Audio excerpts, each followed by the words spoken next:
Senhor disse a Moisés: trarei mais ao Egito. Depois disso,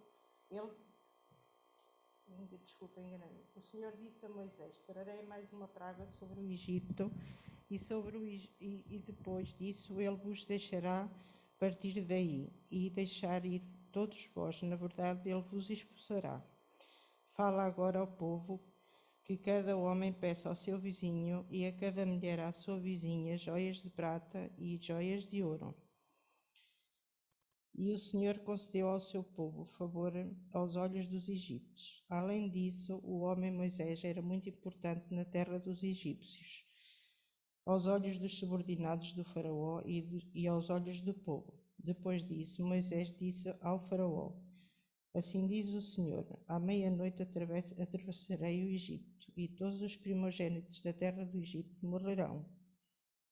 Depois o primogênito do faraó, o herdeiro do seu trono, até o primogênito da escrava que trabalha no moinho, e todos os primogênitos dos animais.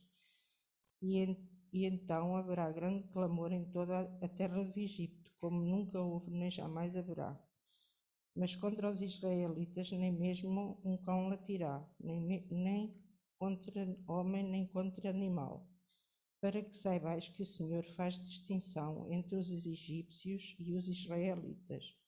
Então todos esses teus subordinados virão a mim e se inclinarão diante de mim, dizendo: vai embora, tu e o teu povo que te segue. Depois disso sairei.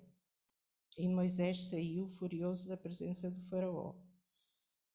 O Senhor havia falado a Moisés: o faraó não vos ouvirá, para que as minhas maravilhas se multipliquem na terra do Egito. Moisés e Arão fizeram todas essas maravilhas diante do faraó, mas o Senhor endureceu o coração de faraó para não deixar os israelitas saírem da sua terra. O Senhor falou a Moisés e Arão na terra do Egito.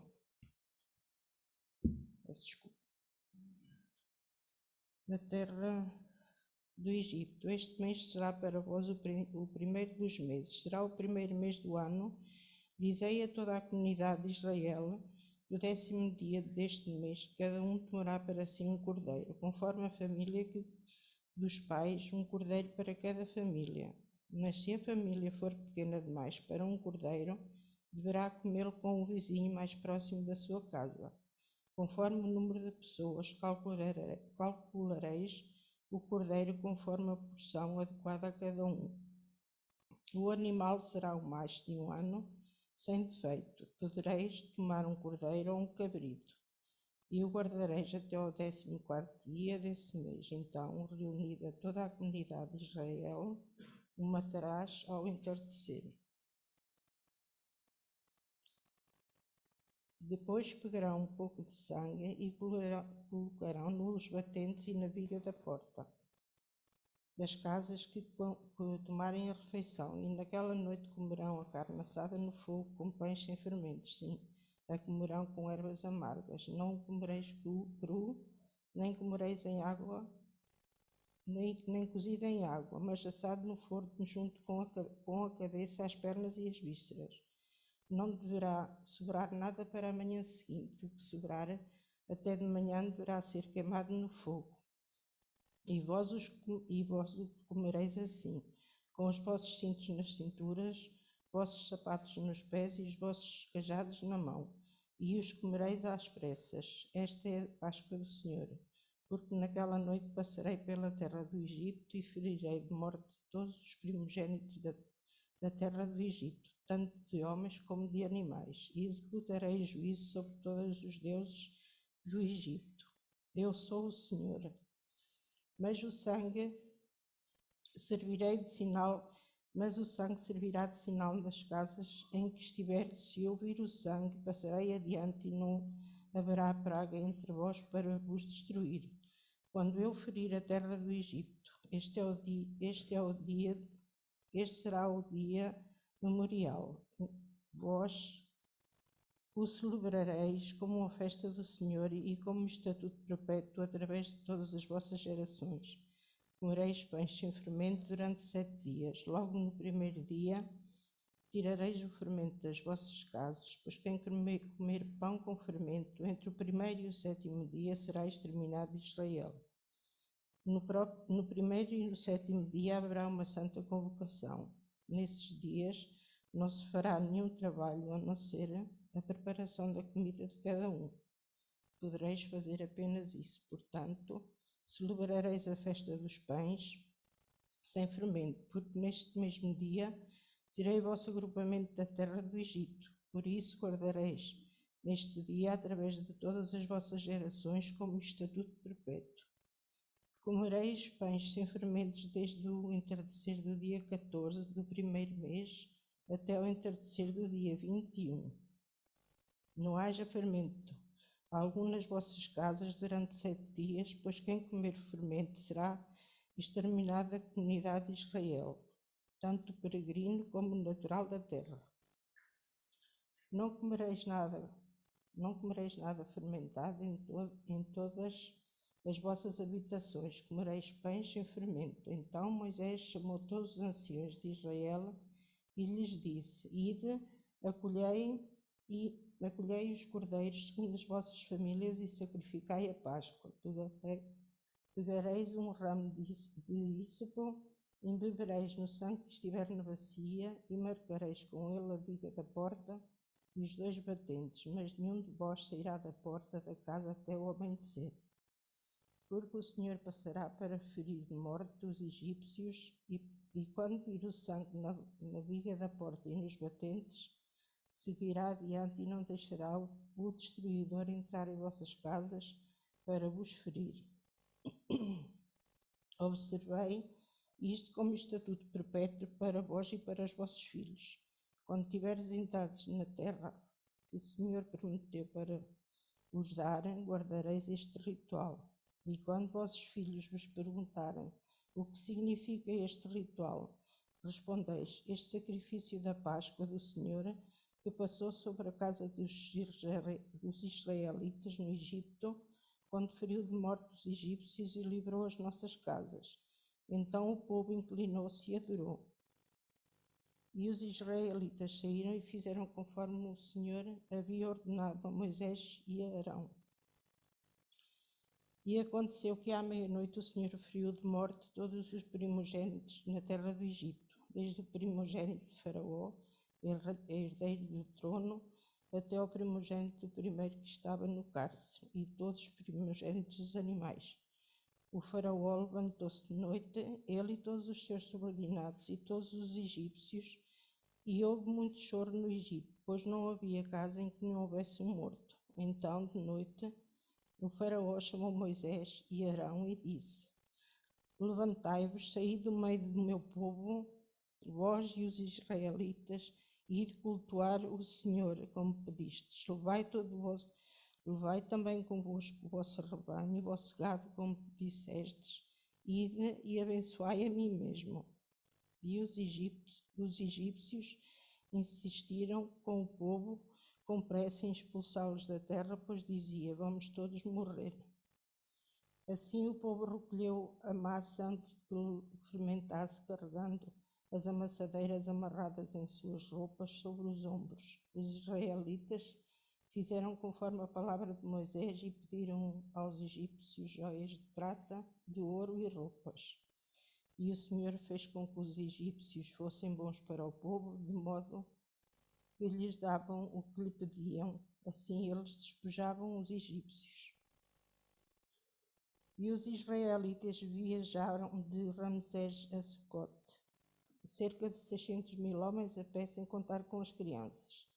Também subiu com eles uma grande mistura de pessoas e uma grande quantidade de gado em rebanhos e manadas, e assaram pães sem fermento da massa que levavam do Egito. Como haviam sido expulsos do Egito, sem tempo de parar e preparar a comida, a massa ainda não havia fermentado.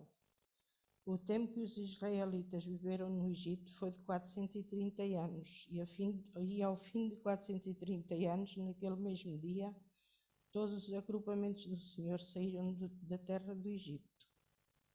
Aquela foi uma noite de vigília para o Senhor. porque os tirou da terra do Egito, e esta é a noite do Senhor, porque se deve ser guardada por todos os israelitas através das suas gerações. O Senhor disse a Moisés e a Arão: esta é a regulamentação da Páscoa, nenhum estrangeiro comerá dela, mas todo o escravo comprado por dinheiro e depois de circuncidado poderá comer dela. O estrangeiro e o assalariado não poderá participar dela. O cordeiro será comido numa só casa. Não levareis nada da sua carne para fora de casa e não quebrareis nenhum dos teus ossos. Toda a comunidade de Israel celebrará a Páscoa. Quando, porém, algum estrangeiro estiver vivendo entre vós e quiser celebrar a Páscoa do Senhor, deverá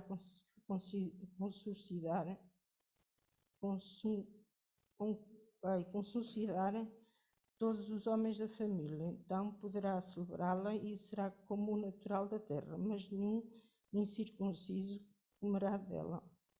Haverá uma só lei para o natural da terra e para o estrangeiro que estiver vivendo entre vós. Assim todos os israelitas fizeram como o Senhor havia ordenado a Moisés e Arão. E naquele mesmo dia o Senhor tirou os israelitas da terra do Egito, segundo os seus agrupamentos.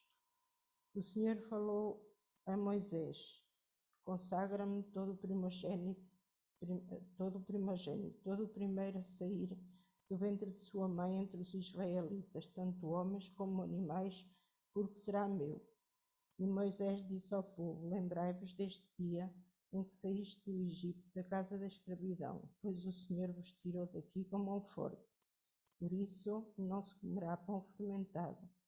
Estais hoje no mês de Abib, quando o Senhor te houver feito entrar na terra dos cananeus, dos heteus, dos amorreus, dos heveus e dos jebuseus, que ele jurou a teus pais que te daria, terra que dá leite e mel. Observarás este ritual: comerás pães sem fermentos durante 7 dias.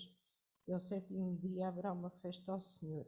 Durante 7 dias se comerão pães sem fermento e não deverá haver pão fermentado nem fermento em todo o teu território. Naquele dia dirá ao teu filho: isto é por causa do que o Senhor... Naquele dia dirás ao teu filho: isto é por causa do que o Senhor fez por mim, quando saí do Egito. Isto te servirá de sinal na tua mão e de memorial entre os teus olhos, para que a lei do Senhor esteja na tua boca, porque o Senhor te tirou do Egito com mão forte. Por isso cumprirás este estatuto na sua época a cada ano. Também quando o Senhor te houver feito entrar na terra dos cananeus e te tiver dado a ti conforme jurou a ti e aos teus pais, separarás para o Senhor todo o primeiro a sair do ventre da sua mãe, incluindo o primogênito dos teus animais, e machos serão do Senhor. Mas resgatarás com um cordeiro todo o primogênito de jumenta. Se não o quiseres resgatar, quebra-lhe o pescoço. Resgatarás também o primogênito entre teus filhos, e no futuro, quando o teu filho te perguntar o que significa isso, responderás: o Senhor nos tirou do Egito, da casa da escravidão, com mão forte. E aconteceu que, insistindo o faraó em não nos deixar sair, o Senhor matou todos os primogênitos na terra do Egito, tanto dos homens como dos animais. Por isso sacrifico ao Senhor todos os primogênitos, animais machos, a saírem do ventre, e resgato todo o primogênito dos meus filhos. E isso te servirá de sinal na tua mão e de símbolo entre os teus olhos, porque o Senhor nos tirou do Egito com mão forte.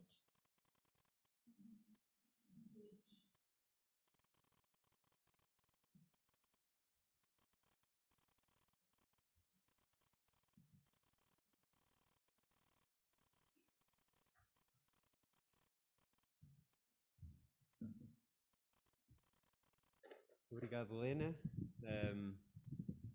É uma passagem comprida, mas é bastante interessante. Mas se calhar alguns de vocês estão a pensar: o quê? Mas no fundo, se fôssemos a resumir, há algo que aconteceu e há recomendações para que seja repetido, lembrado, celebrado de alguma maneira. Mas é um bocadinho como o COP26, a Cimeira do Clima. Aconteceu, mas nós ficamos a pensar, mas e agora? E na prática, o que é que vai acontecer? Isso é um bocadinho como aquilo que lemos em Êxodo. Mas eu vou-vos pedir para ficarem de pé, está bem? Só um bocadinho. E agora vou pedir às pessoas que vieram a pé para a igreja esta manhã, podem se sentar. As pessoas que vieram a pé para a igreja podem se sentar.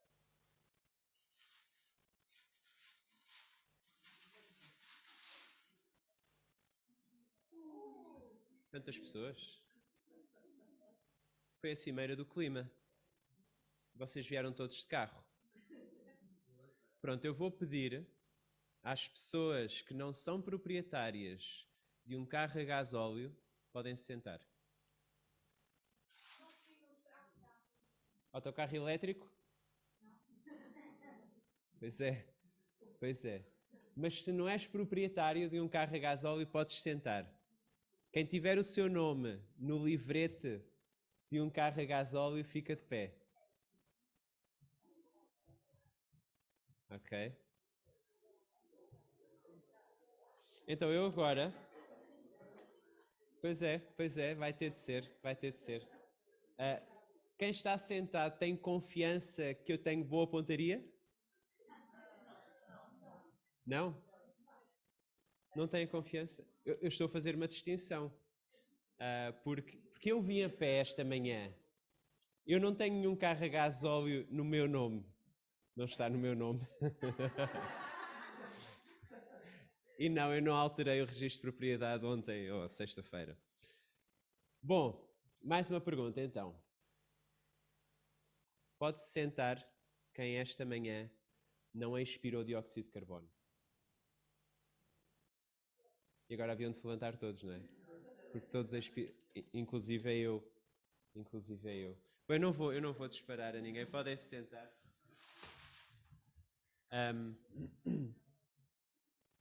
Eu podia fazer minhas as palavras do Eisenhower quando ele disse: caso falhemos, se houver alguma culpa ou falha nesta tentativa, será toda minha. Mas não sei se lembram quando é que ele disse isto. Ele era presidente da América e ele disse isto antes de um famoso dia, que ficou conhecido como o dia D. Ou seja, o dia D, o dia da invasão, o dia em que vamos para a Normandia e que vamos lutar, um dia que começou à meia-noite. E à meia-noite eles começaram a aterrar, a entrar, a ir para aquela praia, várias movimentações da parte de vários países. E deu lugar a uma vitória decisiva durante o dia. Não foi a última vitória, mas foi a vitória decisiva. E é algo que é celebrado, que tem sido celebrado de alguma maneira. E hoje aquilo que tivemos a ler foi um dia, da mesma maneira, começou à meia-noite. À meia-noite começaram a acontecer coisas. Durante o dia houve uma grande vitória que depois foi celebrada e tem vindo a ser celebrada ao longo dos anos. Mas essa vitória aponta para uma outra vitória, que é celebrada de maneira diferente. Então aquilo que vemos basicamente em todo este texto, vemos um Deus que salva através de um cordeiro para ser lembrado. Um Deus que salva através de um cordeiro para ser lembrado. Estamos na 10ª praga. E antes da 10ª praga, o que é que tivemos? 9 pragas. Muito bem. É uma pergunta fácil esta. Mas 9 pragas que vieram em grupos, digamos assim, de 3. Então, 3, 3, 3. E de alguma maneira a 10ª não encaixa aqui. Não é? Seria aquela que fica à parte. Mas a 10ª praga é aquela para a qual todas as 9 primeiras apontam. É o grande evento que vai acontecer. E algo curioso é que nas primeiras 9 pragas, naquelas que têm um anúncio da parte de Deus, Deus diz sempre: isto vai acontecer, mas ainda não vai ser desta. Vais dizer ao faraó para libertar Israel, mas ainda não vai ser desta. Na 10ª praga, Deus diz: é desta. Antes de acontecer, Deus tem a certeza e Deus diz: é desta. No versículo 1 do capítulo 11, Deus diz: expulsará totalmente. Ao longo das pragas, algo que Faraó vai começando a fazer, quando ele se apercebe que a coisa é séria, que Deus tem mesmo poder, ele vai tentando negociar e dizendo, mas vão só os homens, ou deixem aqui as crianças, ou deixem aqui os animais, ou não vão tão longe, ou fiquem por aqui. Ele vai sempre tentando negociar. E Deus diz logo aqui no primeiro versículo, Deus vai expulsar totalmente. Faraó vai expulsar totalmente. E de tal maneira que ele começa a informar sobre os preparativos. Os versículos 2 e 3, Deus está a dizer ao seu povo, vai haver um espólio para vocês. E o espólio é aquela linguagem militar, que quando um exército derrota outro, tem direito ao seu espólio, aos seus valores, digamos assim. Deus diz, olha, Moisés, tu vais dizer ao povo para pedir o espólio. O espólio vai ser pedido e vai ser dado pela nação inimiga. É tão estranho isto, mas Deus está a dizer que vai acontecer. E no versículo 3, Deus diz porquê que o povo vai dar.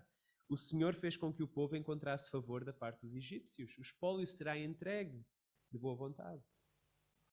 Bom, esta conversa do capítulo 11, ela surge no seguimento da última praga, quando Moisés está na presença de Faraó, e Moisés está a falar com Faraó, e ele anuncia logo a 10ª praga. É um anúncio simples. Morte de todos os primogénitos. De todos.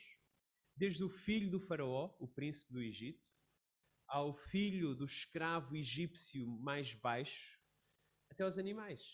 Até aos animais. Todos os primeiros filhos, as primeiras crias vão morrer. Vai haver choro, e vai haver choro dos egípcios, e vai haver libertação dos israelitas. E à meia-noite, Deus vai continuar este julgamento. Isto vai acontecer à meia-noite. E Deus vai continuar o julgamento que ele tem vindo a fazer sobre o Egito e sobre todos os deuses do Egito. E Moisés diz no versículo 7 que de alguma maneira Deus vai fazer distinção. O Daniel iniciou o culto fazendo uma distinção. Eu, com várias perguntas, fiz alguma distinção. Agora, a questão é como é que Deus vai fazer essa distinção entre pessoas à meia-noite? Mas essa distinção vai ser feita e, de alguma maneira, alguns filhos vão ser poupados. Na semana passada vimos que as pragas têm um dos propósitos, é mostrar Deus, é dar Deus a conhecer. E na 10ª praga nós vemos como é que os israelitas estão a conhecer Deus e a confiar ou não em Deus. Nós vamos ver também como é que se os egípcios estão a conhecer Deus e a confiar em Deus. E também nos vai mostrar se há mais alguém além dos israelitas a sair, a ser liberto. Se há mais alguém além dos israelitas a confiar em Deus, no Deus que salva. No capítulo 11, os versículos desse capítulo eles fazem um anúncio, aquilo que vai acontecer. E depois só volta a acontecer no capítulo 12, versículos 29 a 51. Ou seja, temos o anúncio da praga que Deus vai libertar o seu povo. E quando entramos no capítulo 12, não acontece logo. Mas se formos até ao versículo 29, a partir do versículo 29 nós temos a meia-noite. Então saltamos para aí e vemos que à meia-noite tudo está a acontecer. Tudo aquilo que Deus disse que ia acontecer, os primogénitos são mortos, não houve casa em que não houvesse um morto, houve um grande sofrimento no Egito, mas desta vez não foram os israelitas a sofrer. Tudo o que Deus disse que ia acontecer, acontece. Tudo. E todos estão a obedecer. O povo de Deus está a obedecer a Deus, os egípcios estão a obedecer a Deus, Faraó está a obedecer a Deus. Faraó liberta o povo, e ele diz, olha, vão e sacrifiquem, versículos 31 e 32, vão e sacrifiquem a Deus como vocês têm pedido. E ele até pede para que eles o abençoem. O povo israelita obedece a Deus e pede o espólio, versículo 36, e os egípcios entregam o espólio. Foi uma manhã extraordinária. Mas foi uma manhã extraordinária por causa daquilo que aconteceu à noite. Por causa daquilo que aconteceu à noite. Seria fácil pegar só na manhã e dizer, pronto, os israelitas foram libertos do Egito, já está. O maior problema já está resolvido, os egípcios foram espoliados. E reparem na joia do versículo 38. O versículo 38 é bastante interessante, porque diz o quê? Diz que um misto de pessoas subiu também com o povo. Ou seja, não foram só os israelitas a sair, foram também, provavelmente, alguns egípcios. Ou algumas pessoas de outras nações que estariam lá também como escravos. Não foram apenas os israelitas a sair. Houve pessoas a confiarem em Deus. Houve pessoas a confiarem em Deus além dos israelitas. A manhã do dia D existe porque a partir da meia-noite os aliados foram chegando àquela praia. E da mesma maneira, esta manhã em Êxodo existe porque aconteceu algo a partir da meia-noite. A partir da meia-noite. Agora a questão é, Deus salva e Deus salvou o povo. De manhã o povo foi liberto. Como é que Deus salvou os israelitas? Como é que Deus fez aquela distinção que Deus disse que ia fazer? E é isso que temos no início do capítulo 12. Ou seja, esses primeiros versículos 1 a 28 vão dizer como é que Deus faz a distinção. Eu tenho aqui uma Nerf e alguns de vocês tinham dúvidas se eu iria acertar ou não. Mas a tecnologia está tão avançada. Eu lembro-me quando foi a guerra do Iraque, de ver aqueles mísseis a serem disparados à noite e depois de manhã iam ver se tinham acertado ou não. E normalmente havia civis, claro, mortos. Mas hoje em dia isso já não acontece. Porquê? Porque a tecnologia é extraordinária. Temos os drones. Pedro, para a próxima vamos arranjar um drone, colocamos a Nerf no drone. Mas hoje em dia há drones e há ataques feitos por drones. No final de agosto, a América estava a preparar-se para sair à pressa. É curioso que há pressa também. À pressa do Afeganistão. E eles ordenaram um ataque através de um drone. Eles tinham a certeza que iam acertar no terrorista que eles estavam a investigar através das câmaras, dos satélites. E eles usaram um drone e o drone fez o ataque e foi exatamente no carro da pessoa que eles queriam. Mas era um trabalhador humanitário. Não era um terrorista. O carro não estava cheio de explosivos. O carro tinha garrafões de água que ele andava a distribuir. Bom, pensamos que podemos confiar na tecnologia e está tudo a ficar cada vez melhor. Mas houve um erro de um soldado num controle remoto, bem longe, ele não estava no Afeganistão, a ordenar um disparo através de um drone e acertam na pessoa errada e há civis mortos. Será que Deus consegue fazer a distinção sem matar civis, digamos assim, entre dois grupos de pessoas? Como é que ele faz isso? Então Deus diz que vai fazer duas coisas naquela noite. No capítulo 12, versículo 12, ele diz ferir todos os primogénitos e executar juízo sobre todos os deuses. E diz, eu sou o Senhor. Com cada praga, Deus tem vindo a derrotar uma ou mais divindades do Egito. Uma ou mais divindades do Egito, Deus tem vindo a derrotar cada uma delas com cada praga. E durante 400 anos, 430, o povo israelita esteve no Egito e esteve a observar o povo egípcio e as suas divindades. Então Deus está a executar juízo sobre as divindades não apenas para os egípcios, mas também para os israelitas. Para eles saberem que só Deus é Deus e que só Deus tem poder. O que distingue israelitas dos egípcios não é que uns são os maus da fita e os outros são os bons da fita. Não é que uns são os opressores e os outros são os oprimidos. A Bíblia não nos dá essas categorias. A Bíblia não nos dá essas categorias. Porquê? Aos olhos de Deus, ambos são maus. Aos olhos de Deus, ambos são pecadores. Aos olhos de Deus, ambos merecem a morte. Ambos merecem a morte. Deus é imparcial em relação a isto. Ele é imparcial em relação ao pecado. E naquela noite, no Egito, ou em Gozan, que era uma parte do Egito onde Israel estava, alguém vai morrer em cada casa. É uma certeza. Alguém vai perder a vida. Agora, qual é a diferença? Como é que Deus faz esta distinção? Há algo que Deus diz, que providencia para pecadores que confiam nele. Deus explica como é que o primogênito pode sobreviver. Ele sobrevive se houver um cordeiro a morrer no seu lugar. Alguém ou alguma coisa tem de morrer em cada casa. É interessante porque diz que o cordeiro é escolhido ao dia 10. Então ao dia 10 a família vai buscar o cordeiro. E ele depois só é morto ao dia 14. Então há ali uns dias em que a família, as crianças brincam com o cordeiro, ensinam a sentar, a dar a pata. Não, isso são cães, não é? Mas há este período de 4 dias, parece que serve para haver uma identificação com a família. O cordeiro está com a família e ao dia 14 é morto. O cordeiro morre.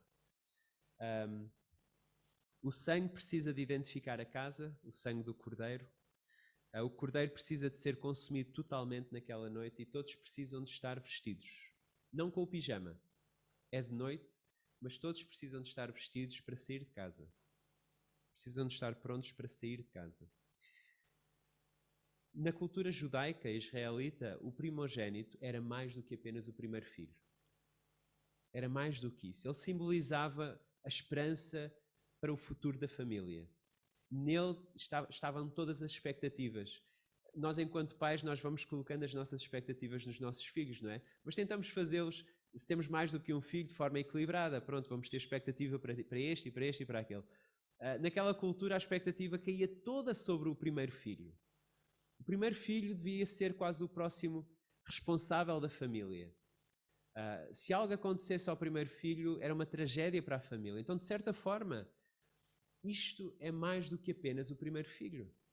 Esta morte do primogênito significava uma tragédia para a família. Ao mesmo tempo, e é interessante também lermos que era um cordeiro para a família, mas se o cordeiro fosse grande, outras famílias podiam se juntar. Os vizinhos podiam vir e juntar-se também. E é interessante também que no capítulo 4, e já passámos por essa passagem, capítulo 4, versículo 22, Deus diz que Israel é o seu primogênito. Então aquilo que está a acontecer nesta passagem, em Êxodo, é que há um cordeiro que vai salvar não apenas o primeiro filho, o filho mais velho, vai ser uma salvação da família inteira. Aliás, vai ser uma salvação da nação, do povo inteiro, porque todo o povo é o primogênito de Deus. Qual o momento de maior ansiedade que tiveste até hoje? Como é que seria fazer todos estes preparativos? Todos. Seres israelita naquela altura, estares vestido, teres feito tudo. Eu imagino, durante o dia, o pai a tentar ver televisão, o jogo de futebol, e o filho mais velho ao pé dele, então pai, já fizeste? Não, já vou, deixa-me só acabar de ver o jogo. Acaba o jogo, o pai vai fazer outra coisa, não é porque os pais andam sempre a fazer coisinhas dentro de casa, e o filho vai, então pai, já está? E o pai, não, ainda não, deixa-me só acabar isto, eu já vou. Tem calma, tem calma pai, então eu sou o mais velho, não te esqueças, o que é que vai acontecer hoje à noite? E esta expectativa de toda a família, para o que é que vai acontecer à meia-noite? Será que está tudo pronto? Será que o sangue vai ser mesmo visível? O que é que vai acontecer? Quando chega à meia-noite e começa-se a ouvir gritos, choro, e há aquela dúvida. Será que tudo isto é suficiente? Será que o sangue é suficiente? Será que eu preciso fazer mais alguma coisa? Mas foi suficiente. Foi suficiente. Não há civis inocentes nesta guerra. Há pecadores. Uns morrem porque se recusam a confiar em Deus. Os que sobrevivem foram aqueles que confiaram em Deus. Em todas as casas houve mortes. Numas casas morreu o primogênito, noutras casas morreu o cordeiro. Se pensarmos na fé cristã, resume-se a isto. Temos pessoas que são salvas por Deus, não porque são boas pessoas, pelo contrário, mas porque escolheram confiar na pessoa que Deus providencia para salvar. Apenas isso. Colocaram a sua fé no sangue do Cordeiro. E as outras não colocaram a sua fé no sangue do Cordeiro. Então a fé cristã resume-se a isto. De que forma é que este evento marca a história do povo e marca a nossa história também? Porquê é que até hoje nunca viste nenhum cordeiro aqui na igreja? Eu por acaso vim a pé, não para vos dizer que vim a pé e que sou uma pessoa muito eco, mas porque gosto de vir a pé. Mas quando vinha ali a pé, de repente ouvi um barulho naquelas terras e há ali um gadozinho a pastar, há ali uns cordeirinhos. Então eu podia ter trazido um, se o roubasse de alguém. Ou se pedisse à Mindita, que a Mindita tem alguns. Mas os cordeiros eram temporários, porque eles não eram suficientes. Aquilo que está a acontecer em Êxodo é uma solução temporária. Tem um propósito, vai apontar para uma solução permanente. Porque era preciso estar sempre a matar cordeiros pelo pecado do povo. Os cordeiros não conseguiam pagar o preço do pecado para todo o povo para sempre. Não conseguiam, então tinham de estar sempre a ser mortos. Até que chega alguém que João Batista identifica, olha para aquela pessoa e diz: olha o Cordeiro de Deus que tira o pecado do mundo. Que é uma identificação bastante interessante para Jesus, estar a dizer: olha, esta pessoa é no fundo um cordeiro que vem de Deus e que vai lidar com o pecado de todas as pessoas para sempre. E Jesus identificou-se como sendo este cordeiro que tira o pecado do mundo. Ele viveu uma vida perfeita, mais perfeita que um cordeiro sem mácula, mais perfeita do que um cordeiro sem mácula. Ele viveu entre nós não apenas 4 dias para se identificar connosco, mas ele viveu entre nós e identificou-se de forma perfeita connosco. Ele entregou a sua vida na cruz e ele recebeu o julgamento que o nosso pecado merece. E, portanto, esta cruz, sentido figurado, mas esta cruz torna-se as ombreiras com o sangue, debaixo da qual nós procuramos o único refúgio que podemos ter, por causa do nosso pecado. Então é à sombra da cruz que estamos seguros. É este sangue derramado por Jesus que compra para nós o perdão de todos os nossos pecados, passados, presentes e futuros. O Deus que salva um povo pecador através de um cordeiro é um Deus que chama esse povo a fazer alguma coisa, a viver à volta de uma celebração, de uma lembrança. Enquanto povo de Deus, digamos assim, aqueles que são salvos por Deus, aqueles que escolhem confiar no sangue de Jesus, é aquilo que a fé cristã diz que se forma a igreja. Nós somos chamados a viver e vivemos celebrando e lembrando. Se formos olhar para o capítulo 13, há várias coisas que aparecem aqui repetidas. O evento da Páscoa, os israelitas deviam ir conversando com os seus filhos e explicando o que é. Ou seja, devia ser passado de geração em geração. Então, quando eles chegavam à celebração da Páscoa, as crianças chegavam à mesa e diziam: espera aí, mãe, o pão não cresceu, o que é que aconteceu aqui? E eles aproveitavam e explicavam: sem fermento, porque estamos a celebrar a Páscoa, estamos a lembrar aquilo que Deus fez no Egito. Mãe, porquê é que estamos a comer cordeiro hoje, cordeiro assado? Porque isto aconteceu. Estas ervas estão amargas, o que é que aconteceu? Normalmente os vegetais não têm este sabor. Estamos a lembrar aquilo que Deus fez, é a celebração da Páscoa. Então é interessante que Deus pega naquilo que aconteceu, no evento que aconteceu e diz: olha, vocês vão fazer isto todos os anos. Aliás, todo o calendário judaico é alterado.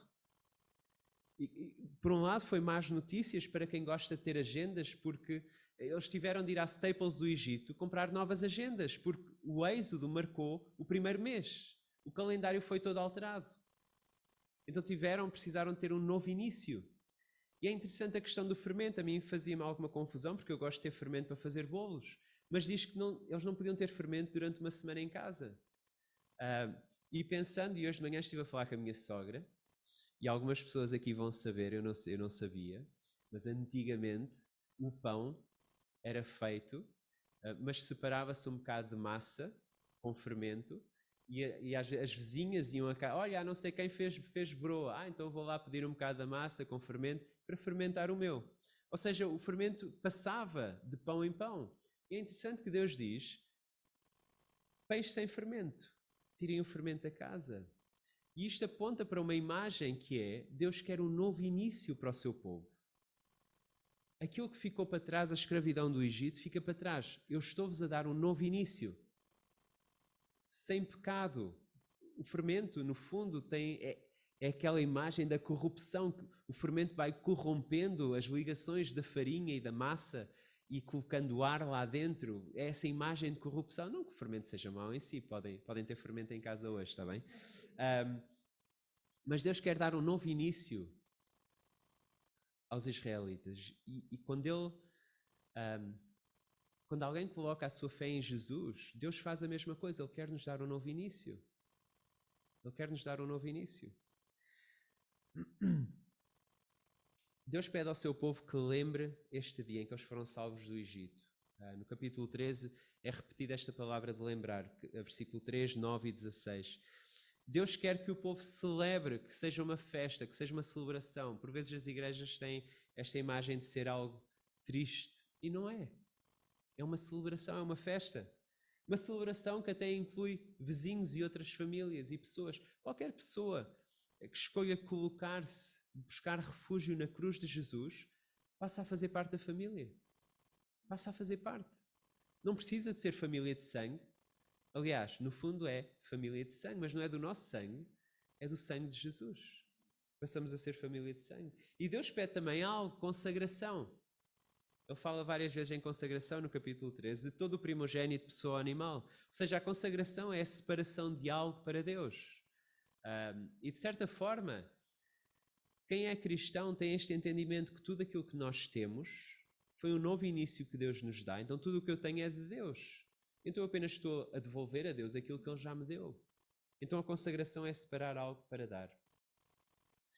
Foi durante uma Páscoa que Jesus disse aos seus discípulos para prepararem aquela que ia ser a sua última refeição. Então na última semana que Jesus viveu na terra, numa quinta à noite, ele diz aos seus discípulos para prepararem, era uma semana de celebração da Páscoa judaica. Na sexta-feira iam ser mortos os cordeiros na celebração da Páscoa judaica. E na quinta à noite, Jesus diz aos seus discípulos, olha, vamos ter uma última refeição juntos. E em Lucas, eu vou ler Lucas 22, versículos 15 a 20, Jesus diz o seguinte: tenho desejado ansiosamente comer convosco esta Páscoa antes do meu sofrimento. Pois vos digo que nunca mais a comerei até que ela se cumpra no reino de Deus. E tomando um cálice, havendo dado graças, disse, recebei e reparti entre vós.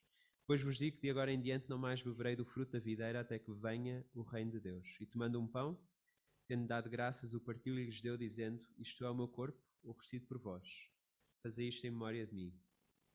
Semelhantemente, depois de cear, tomou o cálice, dizendo, este é o cálice da nova aliança, no meu sangue derramado em favor de vós. É interessante, eu tenho desejado ansiosamente comer convosco esta Páscoa. Voltando a Êxodo, seria o cordeiro a dizer à família, olha, eu estou ansioso para este momento que vai acontecer agora a seguir. Mas é isso que Jesus diz. Ele veio com uma missão. Ele veio com esta missão de ser o cordeiro, que dá proteção. Mais que proteção, ele dá vida. Vida com abundância a qualquer pessoa que procure refúgio nele. Aqui está uma casa à noite, em que aquele que é o cordeiro está a dizer que vai entregar o seu corpo e derramar o seu sangue, que esse sacrifício vai ser uma nova forma de nos relacionarmos com Deus, uma nova aliança que vem no seguimento da antiga aliança. Êxodo aponta para Jesus e aponta para a cruz. Em Êxodo, Deus está a mostrar-se como o Deus único e verdadeiro, o Deus que salva. O Deus que salva. E Ele salva pessoas desobedientes. Ele salva israelitas e egípcios, todos aqueles que procurarem proteção nele, refúgio. A questão para nós é onde é que estamos a procurar refúgio? Para que Deus estamos a olhar à procura de satisfação? Para o Deus do entretenimento, da Netflix, para o Deus dos relacionamentos, para o Deus da família, para o Deus do trabalho, para o Deus da droga, para o Deus do álcool, para o Deus das redes sociais. Se a tua vida tem mostrado que tens rejeitado Deus, que tens vivido sem Deus, eu queria convidar-te a fazer duas coisas. A pedir desculpa, porque não tens confiado em Deus com a tua vida. E a pedir que Ele te aceite. Que Ele te aceite não porque és bom, mas porque Jesus é bom. E acreditas que Jesus é o Filho de Deus. Apenas duas coisas. Pedir desculpa e pedir que Deus te aceite. Não com base naquilo que tu fazes, mas com base naquilo que Jesus fez. Se já fizeste isto na tua vida, aproveita agora para pedir perdão novamente. Porque as nossas vidas devem ser marcadas por um constante arrependimento. Nós estamos a terminar. Se és cristão, nós vamos celebrar agora a ceia do Senhor. Ou seja, nós vamos fazer aquilo que Jesus nos disse para fazer, que é lembrar com alegria aquilo que Ele fez por nós. E vamos fazer isso comendo um pouco de pão, que simboliza o corpo de Jesus entregue no nosso lugar, e vamos beber um pequeno copinho de vinho, que simboliza o sangue que Jesus derramou, que paga o preço dos nossos pecados. Então, se és cristão, eu gostaria de convidar-te a celebrar connosco. Se não és cristão, não te sintas constrangido, porque isto só faz sentido celebrar uma decisão que já se tomou de estar a confiar em Jesus com as nossas vidas. Permitam-me só orar e depois iremos celebrar a ceia. Querido Deus, queremos-te agradecer. Agradecer porque olhamos para Êxodo e não há os bons e os maus. Todos merecem a morte. Todos são pecadores, egípcios e israelitas. Todos são desobedientes à tua palavra. Senhor, agradecemos-te porque arranjaste uma forma, arranjaste uma maneira de nós estarmos bem contigo, arranjaste uma maneira de lidar com o nosso pecado através de um cordeiro. Não através de um cordeiro que lemos em Êxodo, mas agradecemos-te porque nós podemos ver que ao longo da história da humanidade há esta história, esta grande narrativa, esta história que é tua, que escolheste um povo para nos mostrar acerca de ti. E podemos ver como esta ideia de salvação se tem vindo a desenvolver ao longo dos anos e culmina na pessoa de Jesus. Ele é tão melhor do que um cordeiro a ser sacrificado. Ele é tão melhor do que uma religião que nos diz que temos de fazer isto e mais aquilo para merecermos a salvação. Agradecemos porque em Jesus temos aquilo que não merecemos. Agradecemos porque em Jesus Ele recebe aquilo que nós merecemos, que é o teu castigo, o teu julgamento. Ele recebe para nós recebermos a liberdade. E, Senhor, agradecemos-te por isso e queremos celebrar isso neste momento. Senhor, queremos pedir a tua bênção. Queremos, ao tomar o pão, lembrar que tu entregaste o teu Filho no nosso lugar. Queremos lembrar que o sangue derramado, que é o resgate de todo o nosso pecado e o pecado de qualquer pessoa que queira vir a ti, confiando em ti, colocando a sua fé em ti. E por isso nós te agradecemos e louvamos, orando em nome de Jesus. Amém.